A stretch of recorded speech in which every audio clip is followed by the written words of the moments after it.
Buenas, mi nombre es Rafael Romero y para la presentación de este caso les hablaré sobre la corrupción en las contrataciones públicas. En Perú hemos observado diversos escándalos de corrupción relacionados con el mal manejo de los bienes del Estado. Las contrataciones públicas son un proceso vital para proveer a la ciudadanía de bienes y servicios, así como mejorar los niveles de desarrollo del país.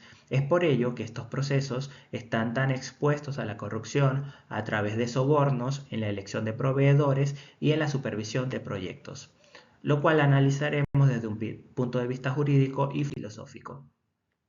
De acuerdo a Transparencia Internacional, la corrupción se define como el abuso de poder confiado en beneficio privado. En el Perú, los mecanismos de contratación pública representan un estado donde confluyen altos intereses económicos y políticos. De acuerdo a cifras de ese plan, la percepción de la corrupción en el país para el 2023 fue del 52.3%, siendo este el principal problema del país. Las contrataciones públicas se encuentran reguladas en la Ley 32069, donde se establecen los actores y requisitos para contrataciones públicas con el Estado, mientras que la corrupción se encuentra tipificada en el Código Penal a través de los diferentes delitos como cohecho, peculado, colusión, malversación de fondos, tráfico de influencia, la concusión y la negociación incompatible. Para el estudio del caso hablaremos sobre las obras públicas adjudicadas sin experiencia, y es que este año, en 2025, la Contraloría General de la República alertó sobre la adjudicación de obras públicas por más de 765 millones a empresas sin experiencia ni capacidad técnica comprobada. Esto atentando contra los requisitos establecidos en la ley de contrataciones públicas antes mencionada y estando ante un posible delito de colusión agravada tipificado en el artículo 384 del Código Penal por una posible defraudación de patrimonio del Estado por funcionarios en abuso de su poder. Aunque pensemos que la corrupción es un fenómeno propio de los tiempos modernos, lo cierto es que es un problema inherente al ser humano. Por esto lo abordaremos desde las perspectivas de diferentes filósofos. Sócrates y su enfoque en la ética y la moral, así como el respeto a las leyes. Para Sócrates, la virtud era el principal ideal filosófico, y mientras que la corrupción está entonces siempre en contraposición con la equidad y la conciencia común de los ciudadanos. Sócrates además sostenía el respeto a las leyes aunque ésta fuera injusta, mientras que Platón, en su pensamiento sobre la política corrupta y el buen gobernante, reflexionó profundamente sobre la justicia, el poder político y el papel de los gobernantes.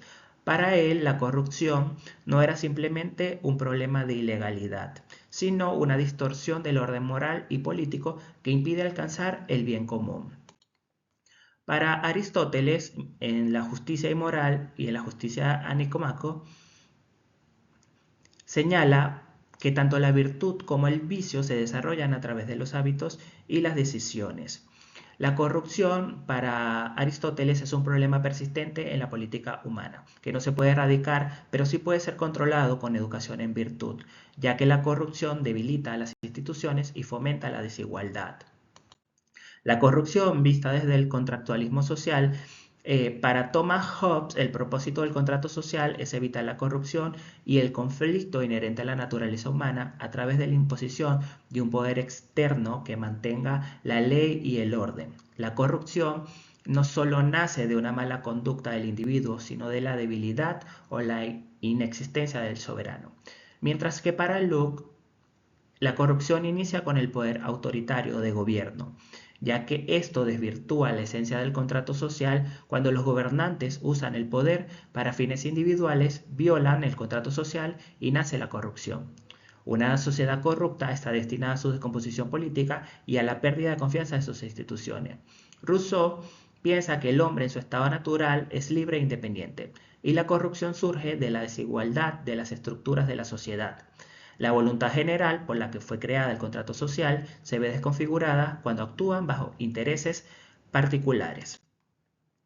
En cambio, para Kant, en Deber Moral y Corrupción, la corrupción no solo afecta a las personas directamente involucradas, sino que tiene un impacto mucho más amplio en la estructura social y en la confianza que sustenta las relaciones comunitarias.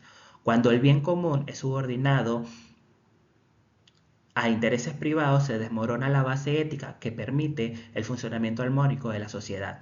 Como vemos, estos filósofos en principio a- asumen que la corrupción es el principal enemigo de la moral, por una parte. Para Sócrates, además, las leyes deben cumplirse aun cuando sean injustas. Estamos en presencia, bajo el caso de una adjudicación sin cumplir con los requisitos, que no estamos en presencia de una ley injusta propiamente dicha, sino que estamos en presencia de actos inmorales, donde autoridades o individuos que ostentan poder de decidir sobre las licitaciones privan sus intereses particulares sobre el bien común, que es el fin de las contrataciones públicas. Hobbes diría que el hombre en su estado natural actúa bajo egoísmo, pues vemos que precisamente estas actuaciones parecen sustentar la posición de Hobbes. Sin embargo, él también afirmaba que la solución es un estado con poder absoluto, donde se pudiera dirimir todas estas situaciones. Locke, por su parte, consideraba que el poder absoluto era el originario de la corrupción. Vemos también que unas instituciones con poder absoluto también presentan corrupción, ya que no existe esta contraloría social que puede impedir que ese absolutismo en el poder no corrompa todo el sistema de contrataciones. Es por ello que ante lo estudiado, partiendo de la estructura del contrato social, proponemos algunas soluciones. Es imprescindible contar con un sólido marco legal y constitucional anticorrupción. Por lo tanto, se debe comenzar con una profunda reforma en el sistema que garantice un funcionamiento eficaz. Se debe profundizar en sanciones efectivas, contando con un marco normativo que castiga a los funcionarios y a las empresas que incurran en delitos relacionados con la corrupción, con la finalidad de desmotivar estas acciones en la sociedad.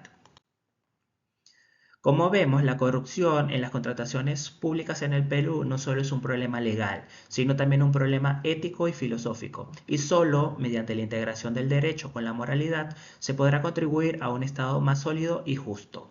Para Aristóteles, la prevención y la corrección de la corrupción se basa en la ética, la educación y el diseño institucional. Coincidimos o coincido en que la ética y la educación sería fundamental para erradicar este problema de la corrupción. Es por ello que entre las recomendaciones tenemos que sanciones inmediatas y ejemplares, así como implementar auditorías digitales abiertas a la ciudadanía. Mientras más personas se involucren en estos procesos, menos opciones tienen estos funcionarios corruptos de actuar. Fortalecer el rol de la sociedad civil y los medios de comunicación. A través de la educación se puede fortalecer el rol de la sociedad y los medios de comunicación a través de su papel de investigadores, así como fomentar la educación ética pública, desde las instituciones hasta instituciones básicas y las universidades se puede motivar valores éticos que pueden contribuir a erradicar la corrupción a nivel sistemático. No quiero terminar sin antes un pensamiento de Maquiavelo que dice que la ambición del hombre representa para él el mayor peligro para la preservación del orden de una comunidad. Muchas gracias.